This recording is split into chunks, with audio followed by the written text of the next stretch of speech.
سورہ طارق، سورہ طارق کا تعارف۔ مقام نزول، سورہ طارق مکہ مکرمہ میں نازل ہوئی ہے۔ آیات، کلمات اور حروف کی تعداد، اس سورت میں ایک رکوع، 17 آیتیں، 61 کلمے اور 239 حروف ہیں۔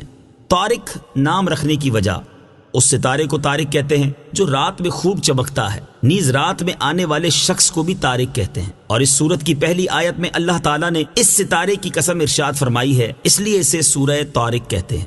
سورہ طارق سے متعلق 2 احادیث۔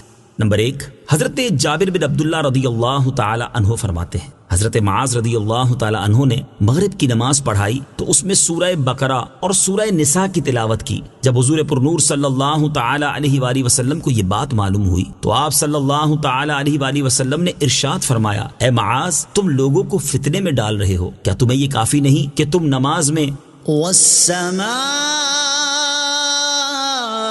والطارق والشمس وضحاها اور ان کی مثل اور صورتیں پڑھو۔ نمبر 2، حضرت خالد عدوانی رضی اللہ تعالی عنہ سے روایت ہے کہ انہوں نے نبی کریم صلی اللہ تعالی علیہ وآلہ وسلم کو قبیلہ ثقیف کے بازار میں دیکھا کہ آپ ایک لاٹھی کے سہارے کھڑے ہوئے تھے۔ جب آپ ثقیف والوں کے پاس مدد طلب کرنے آئے تو میں نے انہیں والسماء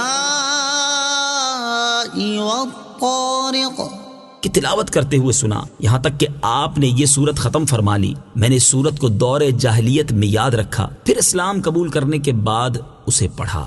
سورہ طارق کے مضامین، اس سورت کا مرکزی مضمون یہ ہے کہ اس میں مرنے کے بعد دوبارہ زندہ کیے جانے، حشر و نشر اور حساب و جزا پر ایمان لانے کے بارے میں کلام کیا گیا ہے، اور اس سورت میں یہ مضامین بیان کیے گئے ہیں۔ نمبر 1، اس سورت کی ابتدا میں آسمان اور رات کے وقت خوب چمکنے والے ستارے کی قسم کھا کر یہ فرمایا گیا ہے کہ ہر انسان پر حفاظت کرنے والا ایک فرشتہ مقرر ہے۔ نمبر 2، انسان کو اپنی تخلیق کی ابتدا میں غور کرنے کا حکم دیا گیا تاکہ اسے معلوم ہو جائے کہ پہلی بار پیدا کرنے والا رب تعالی دوبارہ زندہ کرنے پر بھی قدرت رکھتا ہے۔ نمبر 3، یہ بتایا گیا کہ جب قیامت کے دن عقائد، اعمال اور نیتیں ظاہر کر دی جائیں گی تو اس وقت مرنے کے بعد زندہ کیے جانے کا انکار کرنے والے کے پاس کوئی طاقت اور کوئی مددگار نہ ہوگا جو اسے اللہ تعالیٰ کے عذاب سے بچا سکے۔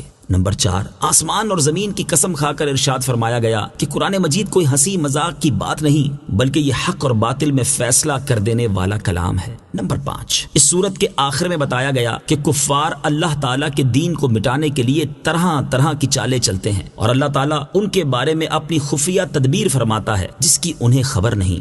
سورہ بروج کے ساتھ مناسبت، سورہ طارق کی اپنے سے ماقبل سورت بروج کے ساتھ ایک مناسبت یہ ہے کہ دونوں سورتوں کی ابتدا میں آسمان کی قسم ارشاد فرمائی گئی۔ دوسری مناسبت یہ ہے کہ دونوں سورتوں میں مردوں کو دوبارہ زندہ کیے جانے پر کلام کیا گیا ہے۔ تیسری مناسبت یہ ہے کہ دونوں سورتوں میں قرآن مجید کو جھٹلانے والوں کا رد کرنے کے لیے قرآن مجید کے اوصاف بیان کیے گئے ہیں۔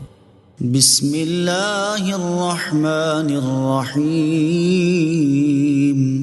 ترجمہ، اللہ کے نام سے شروع جو نہایت مہربان رحمت والا ہے۔ والسماء والطارق وما أدراك ما الطارق النجم الثاقب إن كل نفس لما عليها حافظ۔ ترجمہ، آسمان کی اور رات کو آنے والے کی قسم، اور تمہیں کیا معلوم کہ رات کو آنے والا کیا ہے؟ خوب چمکنے والا ستارہ ہے، کوئی جان نہیں مگر اس پر نگہبان موجود ہے۔ والسماء والطارق، آسمان کی اور رات کو آنے والے کی قسم۔ تفسیر صراط الجنان میں ہے، شان نزول، ایک رات سرکار دو عالم صلی اللہ تعالی علیہ وآلہ وسلم کی خدمت میں ابو طالب کچھ ہدیہ لائے۔ حضور پرنور صلی اللہ تعالی علیہ وآلہ وسلم اس کو تناول فرما رہے تھے کہ اسی دوران ایک ستارہ ٹوٹا اور پوری فضا آگ سے بھر گئی۔ ابو طالب گھبرا کر کہنے لگے کہ یہ کیا ہے؟ نبی کریم علیہ الصلوۃ والسلام نے ارشاد فرمایا کہ یہ ستارہ ہے جس سے شیاطین مارے جاتے ہیں اور یہ اللہ تعالیٰ کی قدرت کی نشانیوں میں سے ہے۔ ابو طالب کو اس سے تعجب ہوا تو اللہ تعالیٰ نے اپنے حبیب علیہ الصلوۃ والسلام کی تصدیق میں یہ آیات نازل فرمائیں۔ چنانچہ اس آیت اور اس کے بعد والی 3 آیات کا خلاصہ یہ ہے کہ اللہ تعالیٰ نے آسمان کی اور رات میں خوب چمکنے والے ستارے کی قسم ذکر کر کے ارشاد فرمایا کہ ہر جان پر اس کے رب عز و جل کی طرف سے ایک نگہبان مقرر ہے جو اس کے اعمال کی نگہبانی کرتا ہے اور اس کی نیکی بدی سب لکھ لیتا ہے۔ حضرت عبداللہ ابن عباس رضی اللہ تعالی عنہما فرماتے ہیں کہ یہاں نگہبان سے مراد فرشتے ہیں۔ ان فرشتوں کے بارے میں اللہ تعالیٰ نے ایک اور مقام پر ارشاد فرمایا وَيُرْسِلُ عَلَيْكُمْ حَفَظَةً، ترجمہ اور وہ تم پر نگہبان بھیجتا ہے۔ آیت إِن كُلُّ نَفْسٍ لَمَّا عَلَيْهَا حَافِظٌ سے حاصل ہونے والی معلومات۔ اس آیت سے 2 باتیں معلوم ہوئیں۔ نمبر 1، اگرچہ اللہ تعالیٰ اس بات پر قادر ہے کہ خود سب کی ہر طرح حفاظت فرمائے، مگر قانون یہ ہے کہ یہ کام اس کے مقرر کردہ فرشتے کریں۔ نمبر 2، رب تعالیٰ کے بعض نام اس کے بندوں کو دے سکتے ہیں، جیسے اللہ تعالیٰ کا ایک نام حافظ ہے اور یہاں آیت میں فرشتوں کو حافظ بتایا گیا، لہٰذا ہم یہ کہہ سکتے ہیں کہ اللہ تعالیٰ اور اس کے حبیب صلی اللہ تعالیٰ علیہ وآلہ وسلم ہمارے حافظ و ناصر ہیں۔ فَلْيَنظُرِ الْإِنسَانُ مِمَّ خُلِقَ، ترجمہ، انسان کو غور کرنا چاہیے کہ اسے کس چیز سے پیدا کیا گیا۔ فَلْيَنظُرِ الْإِنسَانُ مِمَّ خُلِقَ، انسان کو غور کرنا چاہیے کہ اسے کس چیز سے پیدا کیا گیا۔ تفسیر صراط الجنان میں ہے، اس سے پہلی آیات میں اللہ تعالیٰ نے قسم ذکر فرما کر یہ بات ارشاد فرمائی کہ ہر جان پر ایک نگہبان مقرر ہے جو اس کے اعمال کی نگہبانی کرتا ہے اور اس کے اعمال لکھ لیتا ہے، اور اس آیت میں انسان کو اپنی تخلیق کی ابتدا میں غور کرنے کا حکم دیا جا رہا ہے تاکہ وہ یہ بات جان لے کہ جس نے اسے پہلی بار پیدا کیا ہے وہ اس انسان کی موت کے بعد جزا دینے کے لیے اسے دوبارہ زندہ کرنے پر بھی قادر ہے، لہٰذا انسان کو چاہیے کہ وہ اس دن کے لیے عمل کرے جس دن اسے دوبارہ زندہ کیا جائے گا اور اسے جزا دی جائے گی۔ خُلِقَ مِن مَّاءٍ دَافِقٍ يَخْرُجُ مِن بَيْنِ الصُّلْبِ وَالتَّرَائِبِ إِنَّهُ عَلَى رَجْعِهِ لَقَادِرٌ، ترجمہ، اچھل کر نکلنے والے پانی سے پیدا کیا گیا جو پیٹھ اور سینوں کے درمیان سے نکلتا ہے، بے شک اللہ اس کے واپس کرنے پر ضرور قادر ہے۔ خُلِقَ مِن مَّاءٍ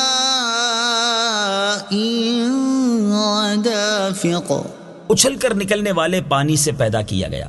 تفسیر صراط الجنان میں ہے، یہاں سے وہ چیز بیان کی گئی ہے جس سے اللہ تعالیٰ نے انسان کو پیدا فرمایا ہے۔ چنانچہ اس آیت اور اس کے بعد والی آیت کا خلاصہ یہ ہے کہ اللہ تعالیٰ نے انسان کو اچھل کر نکلنے والے پانی یعنی مرد اور عورت کے نطفوں سے پیدا کیا جو کہ عورت کے رحم میں مل کر ایک ہو جاتے ہیں، اور یہ نطفہ مردوں کی پیٹھ اور عورتوں کے سینوں کے درمیان سے نکلتا ہے۔ حضرت عبداللہ ابن عباس رضی اللہ تعالی عنہما فرماتے ہیں کہ یہ پانی عورت کے سینے کے اس مقام سے نکلتا ہے جہاں ہار پہنا جاتا ہے، اور انہی سے منقول ہے کہ عورت کی دونوں چھاتیوں کے درمیان سے نکلتا ہے۔ یہ بھی کہا گیا کہ منی انسان کے تمام اعضاء سے برآمد ہوتی ہے اور اس کا زیادہ حصہ دماغ سے مرد کی پشت میں آتا ہے، اور عورت کے بدن کے اگلے حصے کی بہت سی ان رگوں میں سے آتا ہے جو سینے کے مقام پر ہیں، اسی لیے یہاں ان دونوں مقامات کا ذکر خصوصیت سے فرمایا گیا۔ إِنَّهُ عَلَى رَجْعِهِ لَقَادِرٌ، بے شک اللہ اس کے واپس کرنے پر ضرور قادر ہے۔ تفسیر صراط الجنان میں ہے، یعنی انسان کا اپنی تخلیق میں غور کرنے کا نتیجہ یہ ہے کہ جس رب تعالیٰ نے انسان کو نطفے سے پہلی بار پیدا کر دیا تو وہ انسان کی موت کے بعد اسے دوبارہ زندگی کی طرف لوٹا دینے پر خاص طور پر قادر ہے۔ يَوْمَ تُبْلَى السَّرَائِرُ فَمَا لَهُ مِن قُوَّةٍ وَلَا نَاصِرٍ، ترجمہ، جس دن چھپی باتوں کو جانچا جائے گا تو آدمی کے پاس نہ کچھ قوت ہوگی اور نہ کوئی مددگار۔ يَوْمَ تُبْلَى السَّرَائِرُ، جس دن چھپی باتوں کو جانچا جائے گا۔ تفسیر صراط الجنان میں ہے، اس آیت اور اس کے بعد والی آیت کا خلاصہ یہ ہے کہ جس دن چھپی باتوں کو ظاہر کر دیا جائے گا تو اس دن مرنے کے بعد دوبارہ زندہ کیے جانے کا انکار کرنے والے آدمی کے پاس نہ کوئی ایسی قوت ہوگی جس سے وہ عذاب کو روک سکے اور نہ اس کا کوئی ایسا مددگار ہوگا جو اسے عذاب سے بچا سکے۔ چھپی باتوں سے مراد عقائد، نیتیں اور وہ اعمال ہیں جن کو آدمی چھپاتا ہے، اور قیامت کے دن اللہ تعالیٰ ان سب کو ظاہر کر دے گا۔ قیامت کے دن پوشیدہ اعمال ظاہر کر دیے جائیں گے۔ معلوم ہوا کہ بندے کے عقائد، نیتیں اور اعمال اگرچہ دنیا میں کسی پر ظاہر نہ ہو سکیں، لیکن قیامت کے دن اس کا کیا دھرا سب سامنے آ جائے گا۔ چنانچہ ایک اور مقام پر اللہ تعالیٰ نے ارشاد فرمایا، هنالك تبلو كل نفس ما أسلفت وردوا إلى الله مولاهم الحق۔ ترجمہ، وہاں ہر آدمی اپنے سابقہ اعمال کو جانچ لے گا اور انہیں اللہ کی طرف لوٹایا جائے گا جو ان کا سچا مولا ہے۔ اور ارشاد فرمایا، ينبأ الإنسان يومئذ بما قدم وأخر بل الإنسان على نفسه بصيرة۔ ترجمہ، اس دن آدمی کو اس کا سب اگلا پچھلا بتا دیا جائے گا، بلکہ آدمی خود ہی اپنے حال پر پوری نگاہ رکھنے والا ہوگا۔ لہٰذا ہر ایک کو چاہیے کہ اپنے ظاہری اعمال درست کرنے کے ساتھ ساتھ اپنے باطنی اور پوشیدہ اعمال کو بھی درست کرے تاکہ قیامت کے دن لوگوں کے سامنے رسوا ہونے سے بچ سکے۔ والسماء ذات الرجع والأرض ذات الصدع إنه لقول فصل وما هو بالهزل۔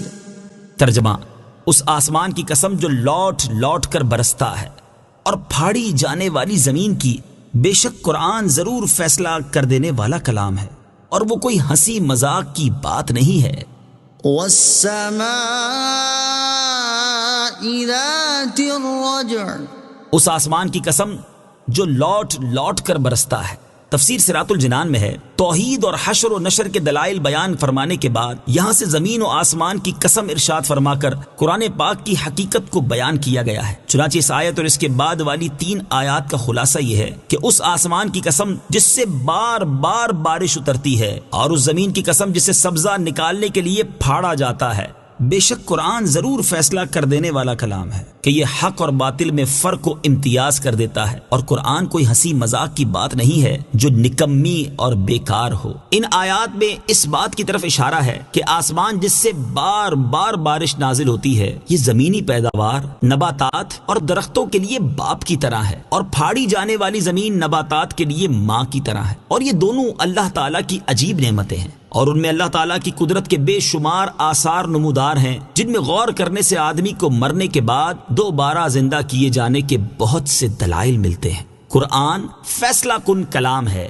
قرآن مجید کی شان اور اس کے علاوہ دیگر شانوں کے بارے میں حضرت علی المرتضیٰ کرم اللہ تعالی وجہہ الکریم فرماتے ہیں، میں نے رسول کریم صلی اللہ تعالی علیہ وآلہ وسلم کو یہ ارشاد فرماتے ہوئے سنا کہ ان قریب ایک فتنہ برپا ہوگا۔ میں نے عرض کی، یا رسول اللہ صلی اللہ تعالی علیہ وآلہ وسلم، اس سے بچنے کا طریقہ کیا ہوگا؟ آپ صلی اللہ تعالی علیہ وسلم نے ارشاد فرمایا، اللہ تعالیٰ کی کتاب جس میں تمہارے اگلوں اور پچھلوں کی خبریں ہیں اور تمہارے آپس کے فیصلے ہیں، قرآن فیصلہ کن ہے اور یہ کوئی مذاق نہیں ہے۔ جو ظالم اسے چھوڑ دے گا اللہ تعالیٰ اسے تباہ کر دے گا، اور جو اس کے غیر میں ہدایت ڈھونڈے گا اللہ تعالیٰ اسے گمراہ کر دے گا۔ وہ اللہ تعالیٰ کی مضبوط رسی اور وہ حکمت والا ذکر ہے، وہ سیدھا راستہ ہے۔ قرآن وہ ہے جس کی برکت سے خواہشات بگڑتی نہیں اور جس کے ساتھ دوسری زبانیں مل کر اسے مشتبہ و مشکوک نہیں بنا سکتی، جس سے علماء سیر نہیں ہوتے، جو زیادہ دہرانے سے پرانا نہیں پڑتا، جس کے عجائبات ختم نہیں ہوتے۔ قرآن ہی وہ ہے کہ جب اسے جنات نے سنا تو یہ کہے بغیر نہ رہ سکے کہ ہم نے عجیب قرآن سنا ہے جو اچھائی کی رہبری کرتا ہے، تو ہم اس پر ایمان لے آئے۔ جو قرآن کا قائل ہو وہ سچا ہے، جس نے اس پر عمل کیا وہ ثواب پائے گا، اور جو اس کے مطابق فیصلہ کرے گا وہ منصف ہوگا، اور جو اس کی طرف بلائے گا وہ سیدھی راہ کی طرف بلائے گا۔ إنهم يكيدون كيدا وأكيد كيدا فمهل الكافرين أمهلهم رويدا۔ ترجمہ: بے شک کافر اپنی چالیں چل رہے ہیں اور میں اپنی خفیہ تدبیر فرماتا ہوں، تو تم کافروں کو ڈھیل دو، انہیں کچھ تھوڑی سی مہلت دو۔ إنهم يكيدون كيدا۔ بے شک کافر اپنی چالیں چل رہے ہیں۔ تفسیر صراط الجنان میں ہے، اس آیت اور اس کے بعد والی 2 آیات کا خلاصہ یہ ہے کہ کفار مکہ اللہ تعالیٰ کے دین کو مٹانے، حق کے نور کو بجھانے اور تاجدار رسالت صلی اللہ تعالی علیہ وآلہ وسلم کو تکلیف پہنچانے کے لیے طرح طرح کی چالیں چل رہے ہیں، اور میں اپنی خفیہ تدبیر فرماتا ہوں جس کی انہیں خبر نہیں۔ تو اے پیارے حبیب صلی اللہ تعالی علیہ وآلہ وسلم، آپ کافروں کی ہلاکت کی دعا نہ فرمائیں، بلکہ انہیں ڈھیل دیں اور انہیں چند روز کے لیے کچھ تھوڑی سی مہلت دیں، کیونکہ وہ ان قریب ہلاک کر دیے جائیں گے۔ چنانچہ ایسا ہی ہوا، اور غزوہ بدر میں انہیں اللہ تعالیٰ کے عذاب نے اپنی گرفت میں لے لیا۔ صدق اللہ العظیم۔